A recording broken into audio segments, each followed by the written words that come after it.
You know, it's amazing how important validation is when you're going through or recovering from a toxic, high conflict divorce. It I can't say that it surprises me because I fell into this trap myself, meaning you don't really think that this is going to happen to you and you don't think it's as real. The weird part about it is that you I'm sure every one of us can recall somebody who went through a really bad experience.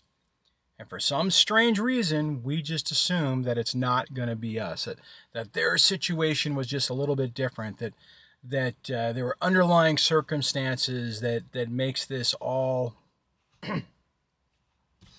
make sense. Then you're sitting there in your own situation, shell shocked, completely, sucker punched, trying to make sense of what's happened to you. I mean, I see this time and time again with people, with comments on the channel, with people I've coached, and like I said, even me personally. You don't anticipate the reality of how complicated things are going to be. A buddy of mine over at Dad Talk today, Eric, did an interview with a lady who was acknowledging that she did alienating behavior. And to be honest, it was even hard for me to listen to, and I didn't catch the whole interview. Ran out of time, and it was just like, oh man, this is just hard to listen to. You think most of the time when you're with somebody, you think you know them. You think that they're basically a good person. You think they had moral character and standing. And then you find yourself in a situation to where you're completely blown away with what's going on, the tactics that are being used, the false allegations that are happening, or just the exaggeration of events to serve a narrative. These people, when you start getting in a situation, they're just waiting for the right moment to exploit it. And again, it's one of those things that's kind of interesting because we see it all the time. We see it in politics. We see it probably at work. You see people do stuff like this all the time. But you never anticipate that it's going to happen to you. I had this one example way back when, not even with my marriage. It was a guy that we worked with, and he, a little squirrely of a person, kind of constantly playing games. And for some stupid reason, this was in my youth, when I was younger, I knew what the guy was capable of, but never in a million years thought that the dude would turn on me and some other people, because I was in a supervisory position. So I'd really taken care of this guy, got him great raises, put him in for awards all the time. And in my mind, I'm like, there's got to be some sense of loyalty there. And when it came down to where he wanted something and we weren't able to do it, or it didn't make sense, he completely turned on everybody. And I remember when it happened, I was looking at it and I was kind of kicking myself, because it's like, I had a numerous amount of interactions with this person where it should not in any way, shape, or form surprise me of what happened, because he had demonstrated multiple times that that's exactly who he is. Now, rolling this back into normal relationships, that can be a little harder, because maybe you just didn't see what your ex was capable of. But I would venture to guess, if you, especially now with hindsight, looking back at it, you can see examples of that decision matrix being flawed, which ultimately can make you look at your own situation and go, holy crap, that absolutely, I could see that person who I remember being your significant other, being capable of doing this. It's one of the hard things to deal with when going through this, because part of what you have to wrap your mind around is the person that you knew, you really didn't know. I remember one conversation, another little story. Was having, this was like right around the degradation of the marriage.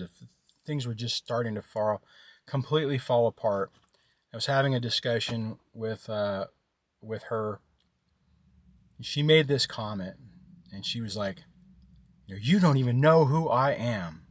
And I remember when those words were spoken, it hit me like a ton of bricks. And this is early in, you're 21, 22, the first month of the relationship really falling apart, just starting marriage counseling, that type of thing. And those words, "You just don't know who I am." And I started thinking about it, and I'm like, oh my God, she was absolutely right. I had this fantasy / illusion of the person I envisioned her to be. And in that moment, I realized that it was not, that was a fantasy. The person that I thought I was dealing with did not exist. And just to wrap this back into the validation thing, the amazing part about it is I was still so far under the spell at that period of time that in my mind, I'm like, oh crap, this sucks. Shoot, I'm not married to the person I thought I was, but I still love her. I still, it's okay. I can reconfigure or rebaseline what I think this relationship is and what I think she is, and still make it work. Now, the reality is that, and this is especially for you folks that are in the early stages of this, the second that a toxic, narcissistic person realizes they no longer have control over your emotions, or over, better way to put it, control over the illusion that you have of them, it's done. And it will hit you like a ton of bricks, because it's like a light switch just flipping off, like click. And one day you're just like, you're trying to work on it. You're trying to, you still feel value of the relationship. And the next thing you know, it's like you never existed, or it's just completely changed. And what's weird is that screws with your head too, because it doesn't make sense. How can you have this relationship, this 5, 10, 15, 20, 25, 30-year relationship, where in a moment, everything changes? You have to accept the fact that you more than likely were living living life with your heads in the clouds, that you really didn't understand what you were dealing with. And it is really painful to take that hit, to experience that, and then have to try to reconcile what's happening. And again, then rolling in with the fact that the person, it's crazy, because you go from this point to where you would die for the other person, that you are like, hey, we are a team, we're on the same page, we are working towards, that goal. And then the next minute, it's like it's your arch enemy, and now you have somebody who has 2 decades of experience with you, knows all your deepest, darkest secrets, and you're systematically watching them exploit every vulnerability that you have to achieve their own personal gain.